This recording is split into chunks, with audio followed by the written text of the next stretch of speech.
let's just go straight to our iPad if we can.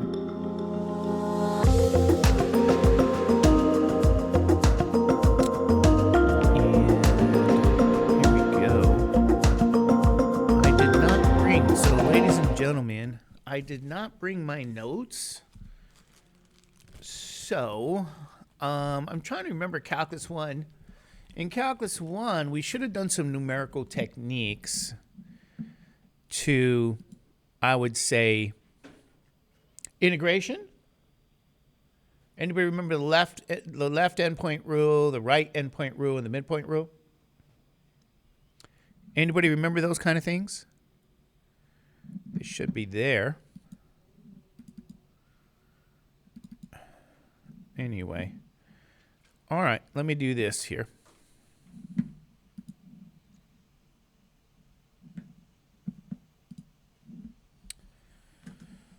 So Simpson's rule, if you guys remember from Calculus 1, there were some numerical techniques, and essentially, remember, you're integrating over a finite interval.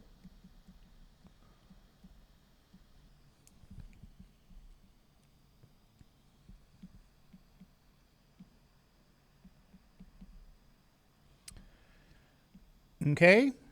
And remember what this is. This is the limit. N goes to infinity.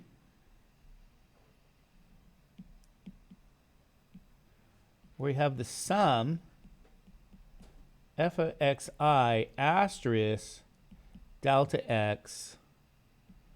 I goes from 1 to n. Okay, by definition. However, we want to approximate this integral.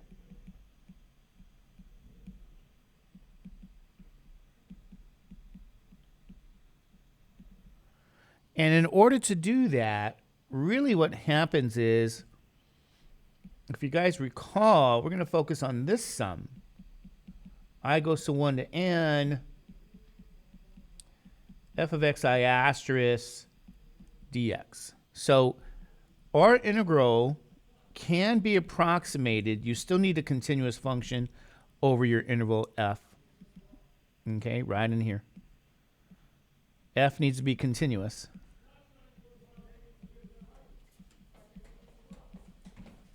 Over the interval.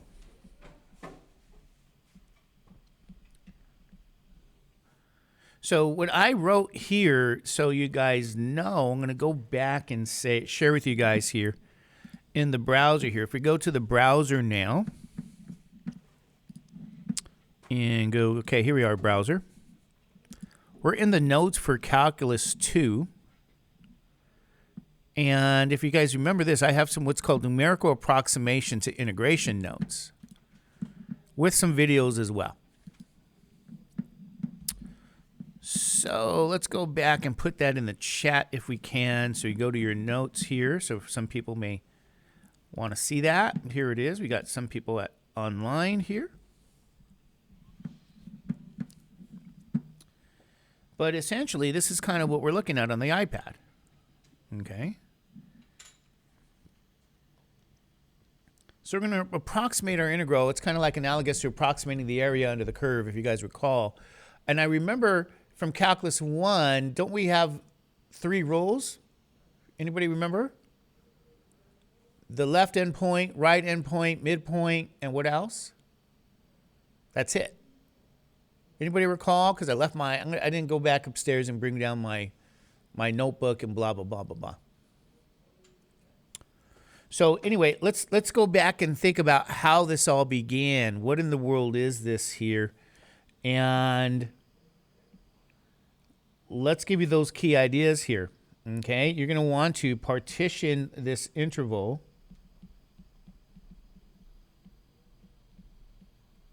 AB into n subintervals. So here's kind of where we start with this numerical approach. Oh yeah, sorry about that. Let's get that out of the way. Okay. So we're going to partition interval into n subintervals. So let's move some of these things here.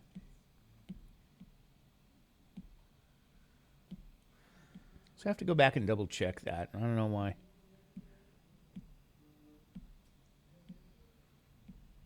Okay, now there's more to this story. I'm going to erase that. Into n subintervals of equal length.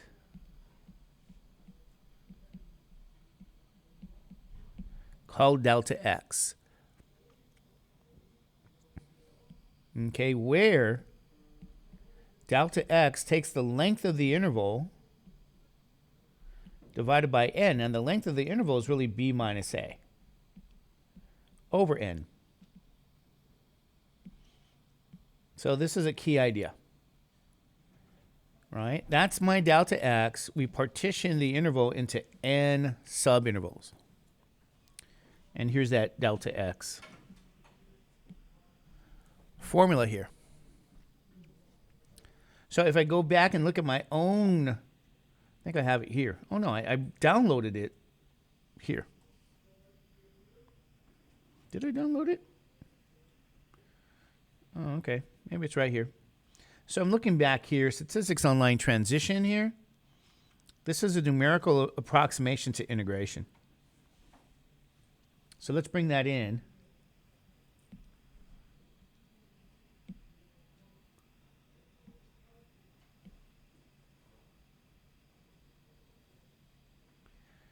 So this is everything that we're talking about. You got your continuous function over a closed bound interval, partition the interval AB into n subintervals of equal length delta x. And so you have a formula here. This is what this looks like. That interval from AB is right in here. These are your delta x's here. Okay? And so what we're going to be able to do, if we focus on what's called the left endpoint, because all of those intervals looks like this. Right? You take that interval AB, and that's going to look like, if we go look at these little details, I'll write it right here. I mean, maybe that picture is nicer, but here's the deal. A to B, you're going to partition the interval.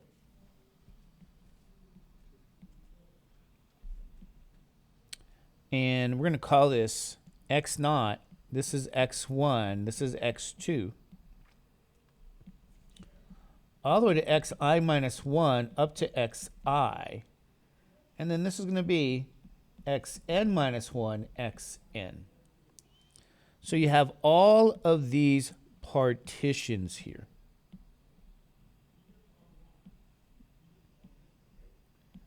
This is what's called the n subinterval. But all the details look like this. You have this is a subinterval from x0 to x1, and then from x1 to x2. If you guys remember, all the way up to xi minus 1, and so on, xn minus 1 up to xn here. So we're really looking at this partition.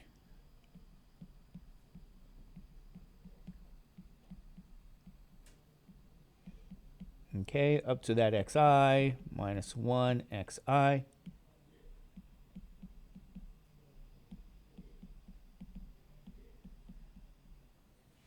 So that's kind of what it looks like, just so you guys know. And you say, well, what does that mean? It means that I'm going to take the union of all of those subintervals, x0 up to x1,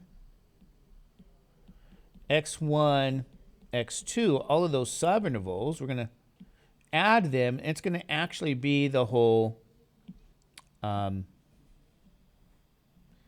union xn minus 1 xn. So this is our partition.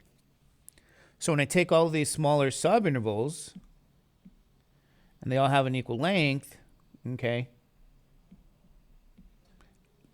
it's going to be the whole interval. So in some way, if I drew this picture here, and I think I have a picture in my notes here for you guys. This is what's called the left endpoint rule. Okay, if you guys recall, did you guys see that in Calculus 1? trying to remember. It's the left endpoint rule. And so in Calculus 1, all you had to do for the left endpoint, I would say, you're using all of the left points of all those intervals. And so you really end up at xn minus 1. Now you say, what is the left endpoint? This is, again, points on the curve that correspond to those left endpoints. All the left endpoints. And so the area under the curve from Calculus 1, when you did this here, you're really adding those rectangles, right? So you have a length of a rectangle. Every rectangle has a length. So if I said, what's the arbitrary length of a rectangle? Here's an arbitrary rectangle.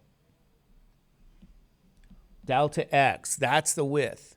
You say, what's the height? It's given by this f of the left endpoint. I'll pull that FL, XL. So if you guys remember that, that's really what you're looking at right in here. Okay, that's the area of a rectangle formula, length times width. So if you guys remember that from Calculus 1, you got this length times width. You're going to do that for all of these left endpoints. And you get a formula now, because the definition now is f of x naught delta x. That's your first rectangle, plus the second rectangle, the third, all the way up to the last rectangle, where the index is now n minus 1. Not n, because you start with all those left endpoints, right? And then you can factor out your delta x. And the point I'm making is you get this nice left endpoint formula where you start at 0, right, and you end at n minus 1. This is that Ln from Calculus 1, the left endpoint formula. And we can now approximate the area, or really the integral, using left endpoints. So if you said, okay, we also had the formula for the right endpoints. You go, what are the right endpoints? Well, the ones on the right side now.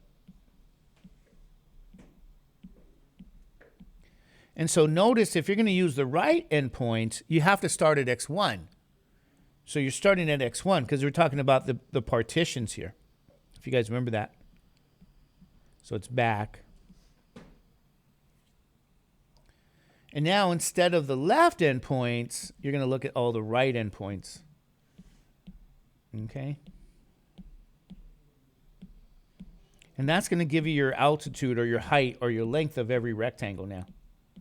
So really, that's kind of like your formula. The width is delta x, but you're now going to use your length is going to, this is f of x, the right endpoint. That's going to be your length, so that when you start to use that formula again, notice that this is the area formula, length times width, but now you're going to start again. You're starting at 1 and you're ending at n right over here. This is where you start. This is where you end because you're using the right endpoints. So this is Calculus 1 getting the right endpoint formula, if you guys remember. And then you just do a little bit of the algebra and you get this nice formula here, by the way, called the right endpoint rule. So this is that Rn. I don't know if you guys remember that, but that's the right endpoints. Now, what was the best situation to do of all? Do you guys remember? From Calculus 1. The best was to use what? Yes, the midpoints. That's my favorite from Calculus 1, the midpoint rule. Bless you. That's in purple. Now you say, what do you mean the midpoints? Yes. If you use all the midpoints between every one of those partitions, midpoint being in the middle, like if you said, is this my first interval right up in here? Right, that first interval, yeah, use the midpoints. It's not the left endpoint, because the left endpoint is over here. Oops, I wanted to use something else. Here's my left endpoint, okay? And then here's the right endpoint, and then you got that midpoint right in the middle. That's just for the first interval. But you have that pattern for all of them. So the midpoint rule was the best, And that's why you see all these purple here.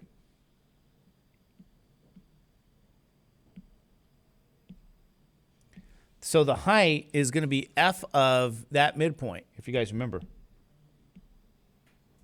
And you can start to approximate, the area there, which is approximating the integral. So if I draw that little picture over here on the side, like I've been doing, you say, how do we get the area? Well, it's going to be that delta x, but now you're not going to use the right or the left. You're using the midpoint for the altitude.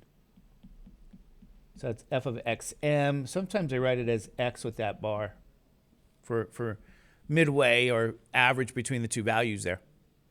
So this was the midpoint rule way back in Calculus 1, and this is the formula for the midpoint. So you just had to find the midpoints, and now you could get the areas as length times width and add them all. Doing a little bit of your algebra, you end up with the midpoint rule here. So I don't know if you guys remember that. That's MN, by the way. So it's the midpoint rule. Okay, so you go, okay, what's happening here with all of this? Well, we're coming back to all of this. Okay? So Calculus 1 gives you a way to approximate an integral or area under a curve by using the left endpoint, the right endpoint, the midpoint of an interval, and some arithmetic. But now, this is what happens here. I got to find a nice color. We've used all my favorite colors. We use gold. We now have Simpson's rule. So Calculus 2 introduces Simpson's rule from what you guys did in Calculus 1. And Simpson's rule, ladies and gentlemen, I would say probably is better than all the others. It's better than the left endpoint, the right endpoint. It's better than the midpoint. Simpson's rule is a lot better. Now you say, what do you mean it's a lot better? Well, you get accurate, I should say, approximations very fast. What do you mean? Well, n. You care about that n value. N. Smaller n values. So you're going to get better approximations with smaller n values. And remember I said to you guys, not everything you ever see in your life you can integrate. So always be careful. I'm giving you this advice, and it sounds kind of weird when I give you that advice, but it's like, don't try to throw down any integral you can randomly think of and say, I want to try to integrate it. If you do that, you're going to start crying. Because a lot of the questions that we do, in fact, not a lot, all of the questions we do are specially chosen. Okay, so all the techniques we've learned, they're specially chosen, so you can integrate it. So if you just randomly write something down, that's kind of like you get into trouble really fast. And I know it's kind of hard to not do it because I used to do it too. So as a student, I used to try to think, okay, what if it were this? What if it were that? What would I do? And it's really, it's kind of a tricky thing. So I just want to let you guys know, that's the deal. So because integration is it's a big field, and yes, we could do a lot of integrals. One of the problems is, generally speaking, you just can't integrate everything you see. So if that's the case and you had to do an integral in your life, right? I'm not talking here in this class because they direct you. But, maybe you go to work somewhere and you have to do an integral. And you go, well, how am I going to do that if we can't integrate it? Because that's a realistic situation. Then you go to a numerical technique. And this is what we're talking about, numerical techniques for integration. Now, you could get a PhD in math doing simply numerical techniques. Because there's a lot of numerical techniques for a lot of things. You say, why? Because most of what we do is under special conditions, So when you go out to the real world at times, you need what? More power, and that's where numerical techniques come in. So you can actually go to graduate school in numerical techniques to get a doctorate degree. And one of the places that you have a lot of use for it, or I should say, one of the places that they'll start to probably give you more questions is in like a programming setting. So you can actually write programs that do what? Just numerical techniques, because that's what calculators and I should say, that's what computers do well. So you might take a programming class and they might say, hey, use Simpson's rule to integrate this, write a program. You're like, what? You know, and you say, why would they choose Simpson's rule? For this reason, you could use smaller values of n. It is faster to get a more accurate answer. You're probably not going to use the left endpoint rule. Probably not going to use the right endpoint. That's very crude. It can be done. It just takes more computer time. You have to use a bigger n or a smaller partition or both, right? But for this, the midpoint rule is better. But for this, Simpson's rule is the best. And there are other rules to numerical integration. But in Calculus 2, this is as far as you go with Simpson's rule. So it's kind of like your bread and butter, most efficient numerical approximation to integration, because most of the time you can't integrate what's given to you. You know? Anyway, here's the deal. Now, I have to show you Simpson's rule, really. And what you guys are looking at is a great picture of partitions here. Okay? You're going to partition your interval into n subintervals like always. And if you guys remember that, this is the deal. Now here's where Simpson rule comes in. If you want to look at your book and read your book, it actually derives Simpson's rule for you. It's a pretty nice derivation. But what Simpson's rule requires in order to use it is that n be even. And your delta x, ladies and gentlemen, is going to be the same delta x that it's always. You're going to partition into an even number of partitions. And you say, what is even? Oh, like 2, 4, 6, 8, 10, 12, 16, 18, 20. Even number of partitions. And then your delta x is the same as it's always been. But then I'm going to say to you, Simpson's rule, that formula defined as Sn for Simpson's rule, this is a formula. And so you need the delta x divided by 3, okay? And then you have to evaluate the function at the partitions. This is kind of interesting. And I'm out of colors, so it's like, I don't know what colors to use. Okay, pink. Sorry. I'm going to use some pink. Pretty in pink. X0, X1, X2, X3. Okay. Now, notice this. It's every one of the partition values. You start at X0, you end at Xn. It's every one of the partitions. It is not like a left endpoint or the right endpoint or the midpoint. It's every one of the partitions. But a feature of this, I would say to you, a Simpson rule, is what I call what's known as these weights, these constants, this pattern. This pattern is known as the 1, 4, 2. If you say, what do you mean 1? Well, I can start that at 1. You end at 1. So the Simpson's rule pattern has that particular, it's known as the 1, 4, 2, 4, 2, 4, 2, 4, 2, all the way ends at 1. These are the weights, ladies and gentlemen. Because they're multiplied here to your what? Value of the function. They're multiplied there, these weights. So this is just a formula you guys are going to use for Simpson's rule. It's a very easy formula. Of course, it takes practice. I created the worksheet for Calculus 2 class when we went into all of that COVID. But you just have to look at some examples here now. And I guess it'll have some space. Yeah, I got some space here. Okay? So the key is, for example, this. They're going to give you an example. I'm going to try to keep it simple here, okay? They're going to say, can you integrate from 0 to 1, maybe e to the what? X squared power, okay? Dx. That might be, I'm not sure if that's in your book.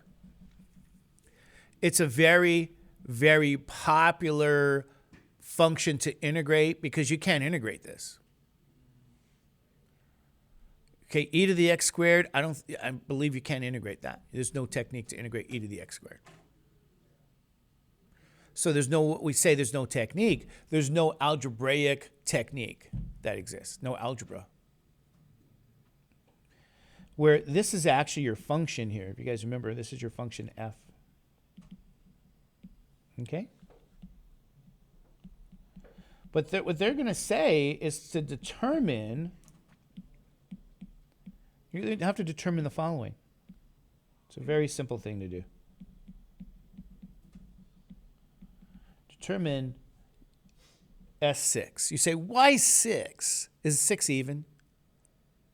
Yeah. So you need that even number of partitions. Now, what's your interval? Do you guys know what the interval is? 0 to 1. Okay, so you're going to have to partition the interval from 0 to 1 into 6 partitions of equal length, delta x. So how you start is to compute the what? The delta x. That's the length of the interval, 1 minus 0 over 6. So the length is 1/6. You guys okay with that? You guys see what I'm saying? It's a very simple process.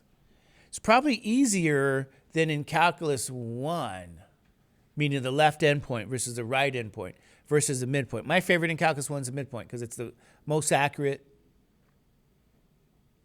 But in calculus 2, Simpson's rule comes in. So I wanted to spend the day talking about that. Now, this is the hardest part, believe it or not, is the partition. Delta x, very simple, 1/6. So the real work comes right in here. What's the interval start? It starts at 0, is that right? You guys remember that? We got to partition from 0 to 1. Start at 0, end at 1. So, you know, it's something like this. Okay, I'm going to change that, but this is how you start the process. So if my delta x is 1/6, what do you think the next point's going to be here?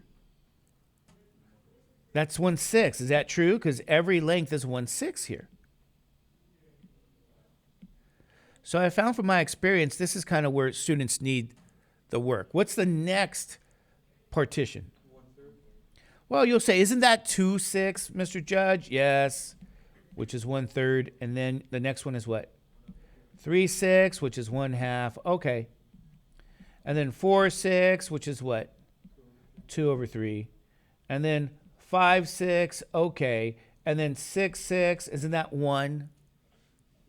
So, ladies and gentlemen, this is what you guys are going to use here. This is how you partition. Use your delta x.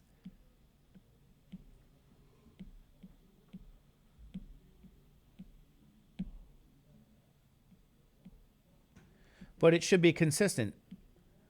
Okay, so every one of these lengths has to be the delta x, 1/6.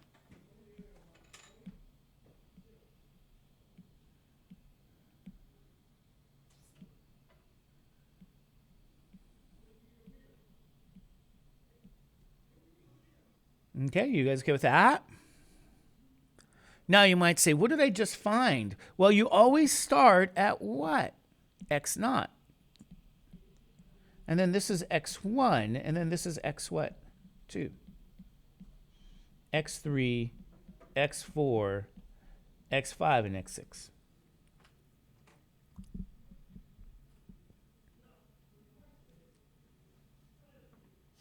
Okay, easy peasy lemon squeezy. You guys okay with that? So if you're going to use this formula, this is the formula you use. It's delta x over what? 3, and then times, like I said, this sum, where there's weights now. That's it. The formula derivation is in your book under Simpson's rule. You guys could look at that. I'm just going to go over how you'd use that. So S of 6 is delta x over 3. What was delta x?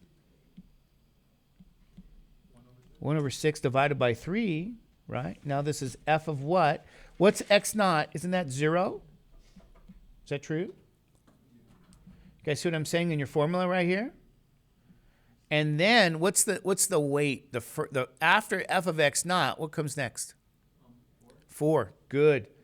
So you're going to repeat that pattern, 4, 2, 4, 2. So this is f now of f of 1, 6 plus 2 f of what? 1/3 plus 4 f of 1/2 plus 2. You're alternating between 4 and 2. F of 2/3 plus 4 f of 5/6 plus f of 1. Okay? Now, this is, again, the pattern of the weights. It is 1, 4, 2, 4, 2, 4, and then it ends at that 1 there. So this is what you'll read always with Simpson's rule, the weight. These are the sequence. Starts at 1, ends at 1. But in the middle, you alternate between 4, 2, 4, 2, 4, 2, 4, 2 forever.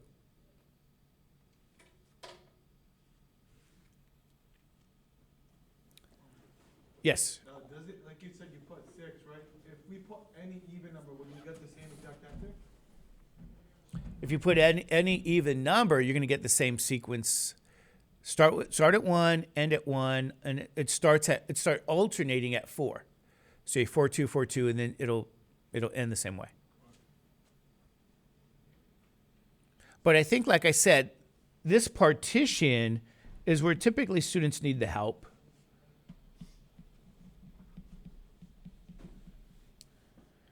Okay, that's kind of typically where it starts. But anyway, and then you got to do some arithmetic. So what is the arithmetic right in here? Do you guys know? What's 1/6 divided by 3? Isn't that 1/18th? So I'm going to share with you guys, this is 1/18th. Is that right? 1/6 divided by 3 is 1/18th. And then I'm going to say, what is the function? The function's what? E to the x squared.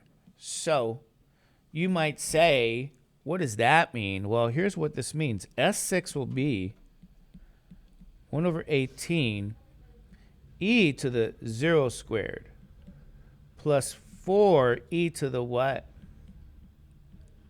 1/6 squared plus 2 e to the 1/3 squared plus 4 e to the what? 1/2 squared plus 2 e to the what? 2/3 squared plus 4 e to the what? 5/6 squared plus e to the 1 squared. So you are going to do some simplification here, ladies and gentlemen.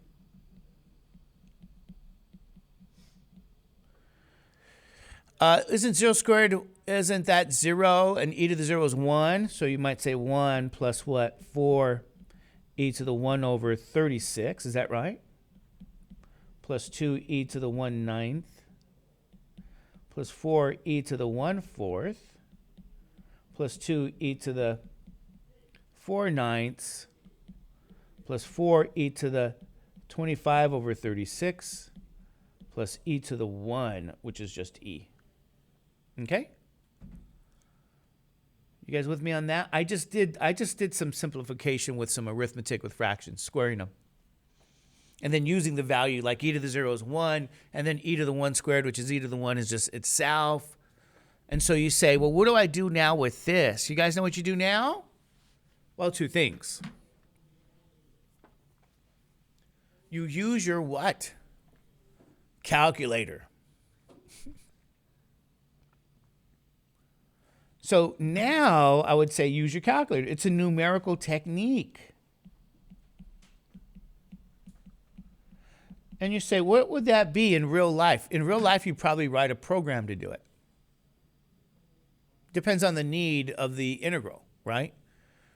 How accurate you need to do it, how many partitions. They might have you do, like, they might say, hey, in your future, hey, use n is 24 partitions. You go, so that way they discourage you from using your calculator. They want you to write a program. Okay, you guys see my point? So you would write a program in your life, in your future, taking those programming courses. And I recommend it because this is the era you guys live in. It's your era, technology, program. What programming course have you guys taken? Anybody? You taken? What have you taken? I've taken programming in Java. Java? How do you like Java? It's too much. Too much? What do you mean? Like, there's simpler ways of programming other than Java. Okay. Like Python. Yeah. Well, I'm going to take a Python course when I get some time. Oh, I took one. I'm going to take Python. Is Python fun? Way easier than Java. I can agree with it. It is. Python's easier than Java? Java's like writing whole essays for some reason.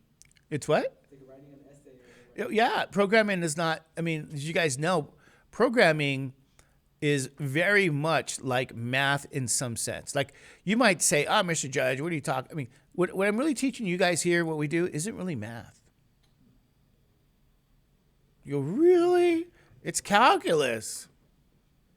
I thought it was math. I've been told, no, math is actually, I should say, you haven't really taken a math course yet. You go, what do you mean? Math is about proof, ladies and gentlemen. Proof. And proof is airtight. This is not, it's not creating an argument. Proof is some other thing. Now, what is the relationship between proof and programming? It's by nature the same in the sense. The reason you're saying it's like writing a sentence, yeah, so is proof. There's a logical sequence of how you do things in proof, just like in a program. And there's no room for error, right? So if you guys have some experience with programming, you guys know if you put the comma in the right place, what happens? Program won't even run. If there's an error in the logic, it won't even run. Everything has to be just what? Perfect. There's no room for error in a program. So there's a logic process you got to learn to master and think. And it can be done. A lot of people do it. They do it for a living. It can be done. It just takes what? Focus, time, energy, and effort. It takes a lot of time, though. Why does it take a lot? Probably takes more time than a math class. You say, why? Because it might take you time to find your errors, okay? You guys know what I mean? It may take time to find that. Is that what you discovered with programming? You're like, holy moly. But yeah, and there are some Java, I think. Did it come from C++? Oh, I thought Python was C++. I don't remember. It might have. I don't remember. Java. Where'd you take the Java class? People are taking Java. Where'd you take it? Here? Okay. It's a lot more work, huh? I can see that. Anyway, that's the one thing my daughter says too. She's like, Dad, I don't like programming. I say, Ashley, if you want to enter it into the future, you're going to have to do it. Okay? That's just the deal. It's the way it is. Do you know how we pick 6? Like, can we just pick 2 every time? Because I don't, no, 2 might be too small to get, if you pick 2, it might be way too small to get an accurate answer. The larger the number of partitions, the more accurate. So what would be better is 8. What would be better is 10. Even better would be 28, 36. But that's where computers come in.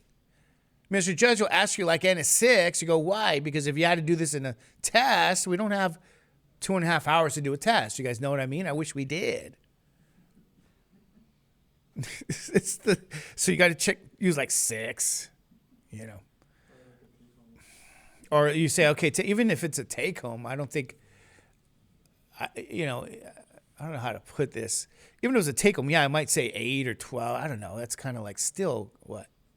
It's a little, but the point is, you learn the numerical technique, and one day you'll use it in a calculator. I mean, a computer sense. And Professor, where Yeah. these numbers get from, like 1, 4, 2, 4, 2, 4. Yeah, that's okay. You can look at the proof in the book. So look at the proof in the SImpson. Yeah, and actually, just to say, generally speaking, there are other numerical techniques that exist that are even faster than Simpson's rule that have other patterns. It won't be 1, 4, 2, 1, 4, 2, 4, 2, 4, 2, 4, 1. Wait, there'll be another pattern. You might not even have all of these values to look at, like X0, X1, X2. Like I said, you can take we used to offer a course here on numerical techniques.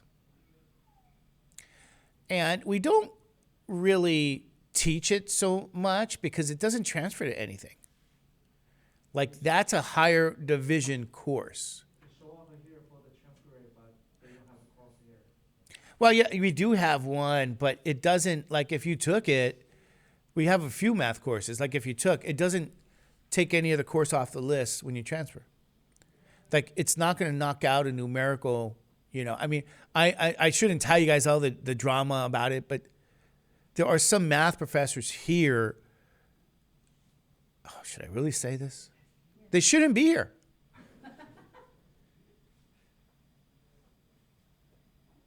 There's something wrong with them.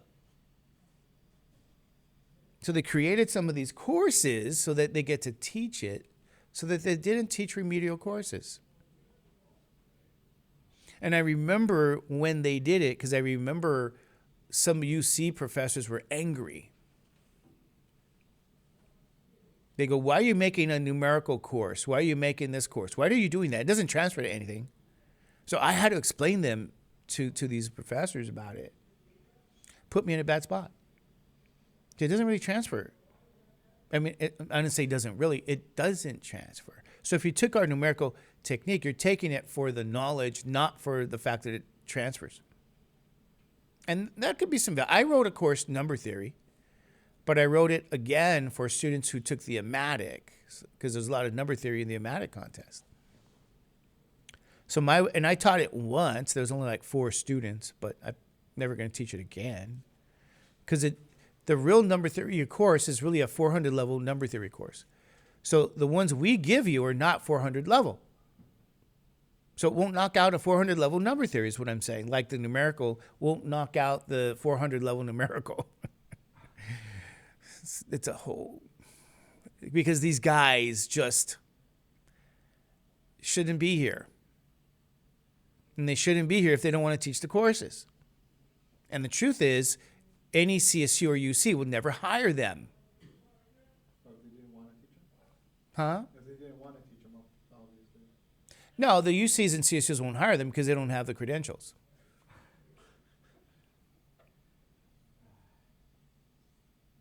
Because to get hired as a UC or CSU professor, you got to be a little special.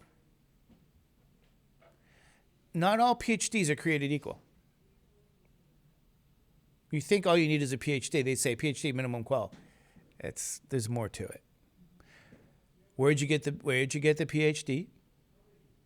And not only where'd you get the PhD, are you special? See, there's some people who go to Berkeley and get a PhD. They'll never teach at Berkeley. You go, why? They're not what? Special enough. So not every PhD is created equal. And I know that. So you might have some people here trying to sell everybody on some nonsense, and they do. But you know the truth. It's like, well, why don't you just teach the remedial course? No, I don't want to teach it. Well, why not? Because I'm a real mathematician. Well, if you're a real mathematician, you'd be teaching at a CSU or UC, but you're not special enough to be there. Ouch. Ouch. Doesn't that hurt? The truth hurts. Is that too hardcore? It's just the truth. It's the reality. So, you're not going to see those courses taught very often, if at all. And I had to tell this to the district because we're trying to map the courses to, whatever this nonsense is, this bill. Anyway, you guys got the long story, but that's the truth. So sometimes I have to go in and I got to hear this stuff.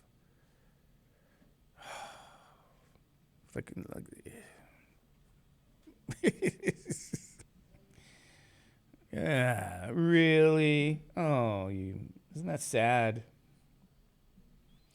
Anyway, I'm not special to teach full-time at UCLA. I'm not that special. Mr. Judge is not that special, but at least he can say it. I can teach part-time at a UC, but it'll never be full-time. I'm part-time. You got to be what again? Not every PhD is created what? Equal. Not every mathematician is equal. There's always somebody better. And there's always people that are so good, they only come around once every like 500 years. There are some mathematicians that are so good. Like Terence Tao at UCLA is one of these guys. I think I got his name, Terence Tao. I don't want to mess up his name because he's that special. Let me go look on my,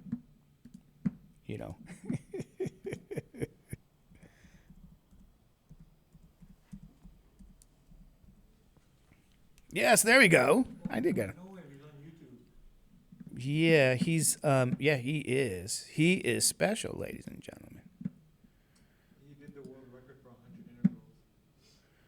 This guy's special. And, he's actually UCLA. Anyway, share with you guys a little math reality. Terence Tao.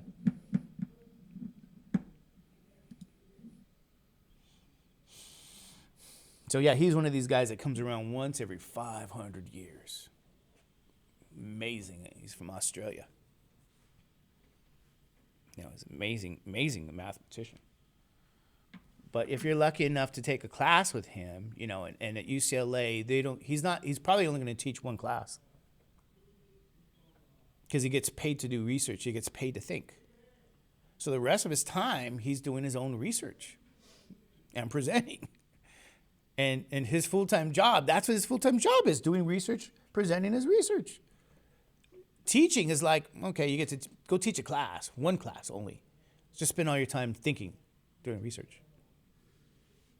So when you get hired here, what are you supposed to do? Teach. You don't do research. You're supposed to teach the material. You're not a researcher. Sorry. You're just not, A little reality.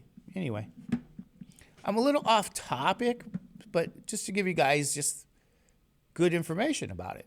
Okay, so you guys know. It's kind of funny, though. It's like, it's sad when I see people think of themselves that way, and I'm in some meetings, and we got to create a special course that does this, this, and this. You're like, really? Who are you doing it for? You or the students? Because it doesn't transfer to anything. Yeah. Anyway, let's see how to do this. You guys ready? Let's enter this in our TI. Now that you guys have heard the reality, right? And I'll try to make this bigger.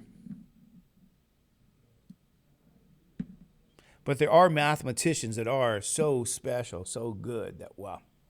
If you teach at Caltech, same thing. You only teach one class. The rest of the time is doing research. And I remember going to some of these talks by some of these instructors or these professors. When I say real professors, these are real. Some of these talks, and they're doing math that's like, more efficient space travel. I remember I went to a discussion like 20 years ago. More efficient space travel. They don't have the technology physically to match the math to do it, but the math is already there to do it. So the technology has to catch up to the math. Math is always way ahead. Math is ahead of the technology. The technology is not there yet. But once it gets there, there's a way to do things that are a lot more efficient and effective. So, going through some of those talks. And then when you go to those talks for some of these very special mathematicians that do some research that's considered very valuable, and it's all valuable, it's not invaluable, but stuff is more valuable than others. Stuff that you could win a Fields Medal for, or maybe a Nobel Prize for if it's in science, Anyway. All right, let's punch this in, because I have to teach you how to punch it in. Parentheses, 1 divided by what? 18. Close that. Parentheses, what? 1 plus 4. Now I need my E. You say, where's your E? Got to find it. There you go. It's in blue. E to the what? 1 divided by 36.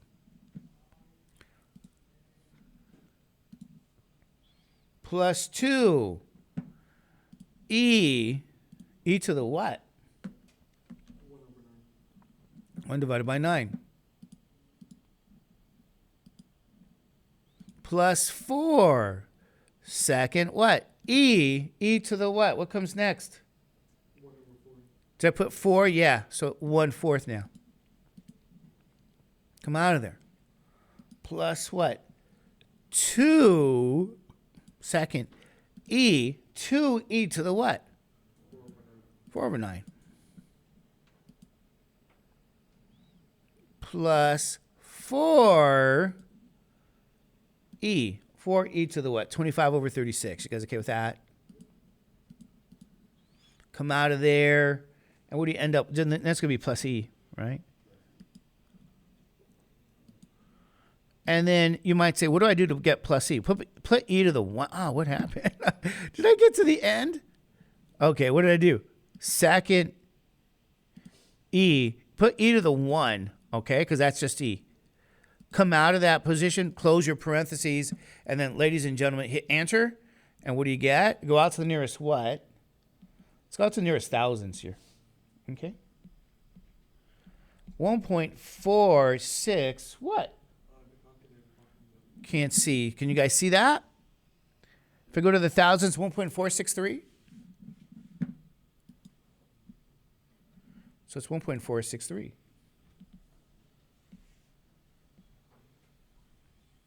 And that's it, ladies and gentlemen. That's all you got to do. Easy peasy lemon squeezy. What do you guys think? Is that easy or is that hard? Pretty simple. And so all I wanted to do is share with you guys that Simpson's rule, how to use that. And it's my favorite numerical rule. But you guys know. Give you another example. How about 1 to 5? And I'll say, what about sine of the square root of x dx? And they'll say determine, because I think what you guys really just need practice on is just partition. You know, determine maybe S8. You go, oh my God, S8. Okay? You just have to determine that partition. Notice S for Simpson's rule, and then 8 for what? N. Yeah, I don't know.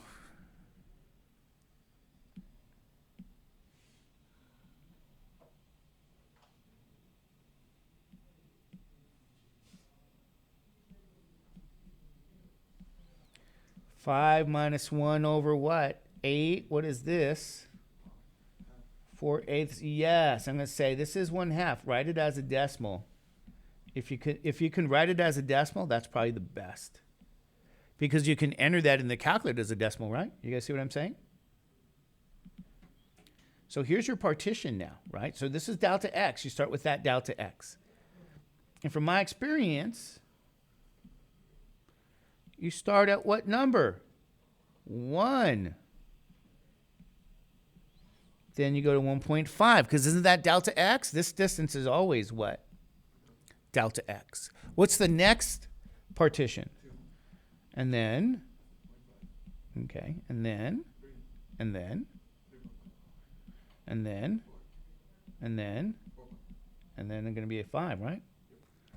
So, ladies and gentlemen, and then this is my x0, this is my x1, x2, x3, x4, x5, x6, x7, x8.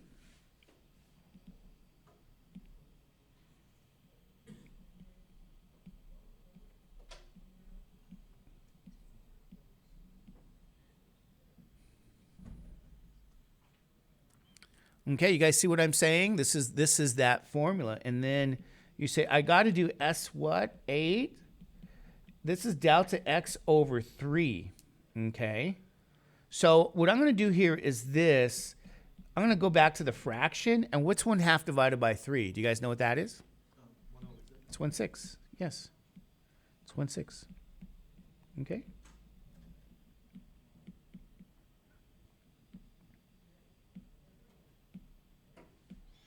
And then what I do is I write down the definition actually. This will be f of 1, okay? And then what's my first weight? 4. but that's 1.5, right? And then 2, f of 2. If it doesn't fit, just go to the next row. Then your weight goes back to 4, and there'll be f of 2.5. Then it's 2, f of 3. Then it's 4, f of 3.5. And then it's 2, f of 4. And then 4, f of 4.5. And then you finally end at f of 5, ladies and gentlemen. So notice what I did. I put all the values here of the partition.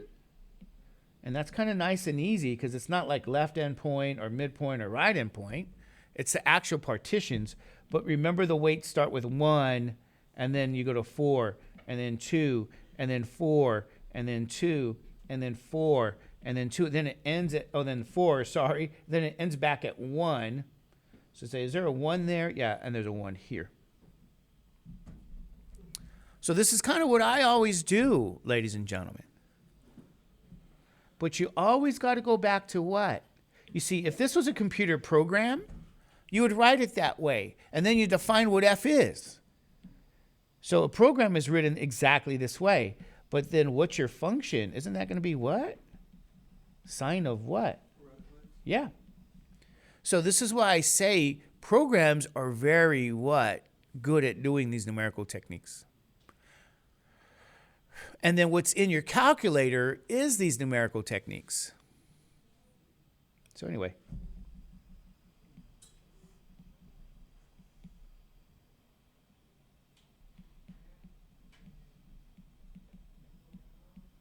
Sine square root of 1, is that right? Plus 4 sine square root of 1.5 plus 2 sine square root of 2 plus 4 sine square root of 2.5. Okay. Plus 2, I'm sorry, yeah, 2 sine square root of 3 plus 4 sine square root of 3.5 plus 2 sine square root of 4 plus 4 sine square root of 4.5, and then you end at just sine of square root of 5, I guess. Now, just so you guys know, on a test, I have in my past said to a class, hey, you know what you can do? Just leave it as is. Don't even use your calculator because of time issue. You know, just because of time. Go on to the next question. That's kind of how I've looked at it because, like I said, I've been teaching calculus for a long time, and then this situation always is a situation for a 1 hour and 10-minute class. I hate that. But, yeah, you might say to a class, the take-home portion is where you do the numerical answer. But in class, you might just do this partition, this setting it up. And then that's good enough. But like I said, this is what you would do in real life. If that was your job and your work and you had to integrate something for some reason, you go to a numerical technique because you can't integrate it.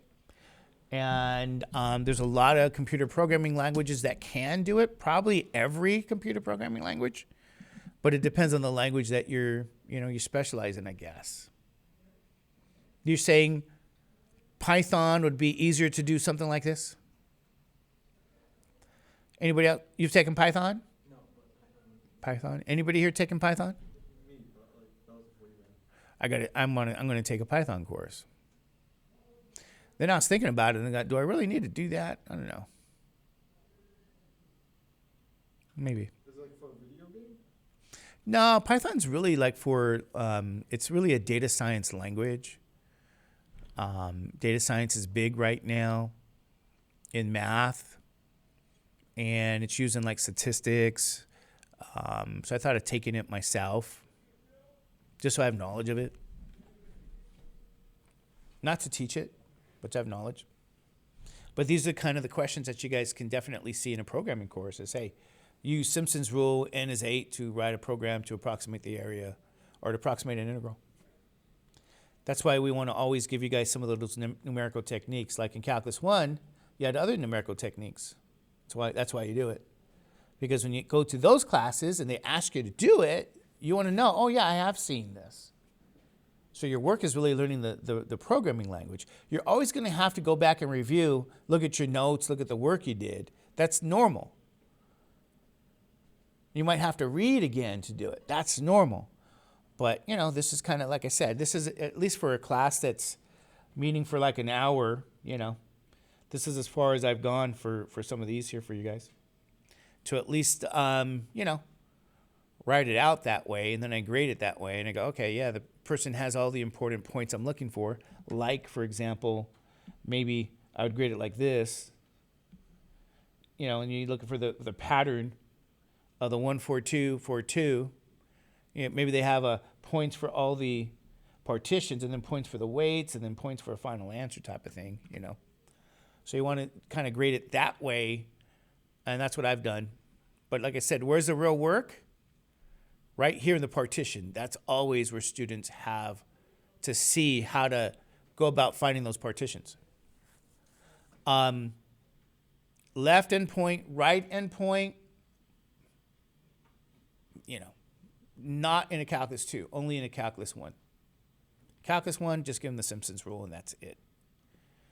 And then that's that. So ladies and gentlemen, oh, and I also put, did you guys notice that I put last night online for you guys?